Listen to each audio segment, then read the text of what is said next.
মিথুনের ইদানিং কালে আমি আরো একটা কথা বলে রাখি, দেখবেন বহু মিথুন রাশি জাতক জাতিকারা তারা বারংবার কোথাও যেন গিয়ে নিজেকে চিনতে পারছেন না।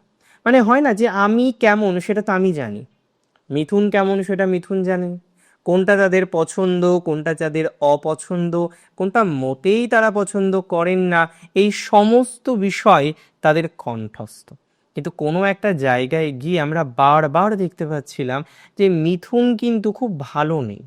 মিথুনের কিছু কম্বিনেশন আসছে, কিছু পরিকল্পনাগুলো বারবার বারবার তৈরি হচ্ছে, যেগুলো কোথাও যেন গিয়ে মিথুন খুব মেনে নিতে পারছেন না।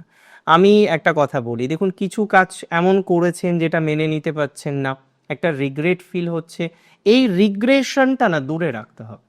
আপনি এমন কোনো অন্যায় করেননি যেটার কারণে আপনাকে রিগ্রেট ফিল করতে হবে। হ্যাঁ, এটা ঠিক, আপনি কোথাও যেন গিয়ে আপনার ব্যক্তিগত স্তরের বাইরে গিয়ে কিছু বিষয় ঘটাচ্ছিলেন, কিছু বিষয়ের সাথে যুক্ত হচ্ছিলেন।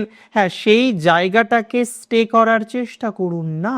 আমি বিশ্বাস করি আপনি সেই জায়গাটাকে স্টে করতে পারবেন, সেই বিষয়টাকে ম্যানেজ করে অবশ্যই এগিয়ে যেতে পারবেন।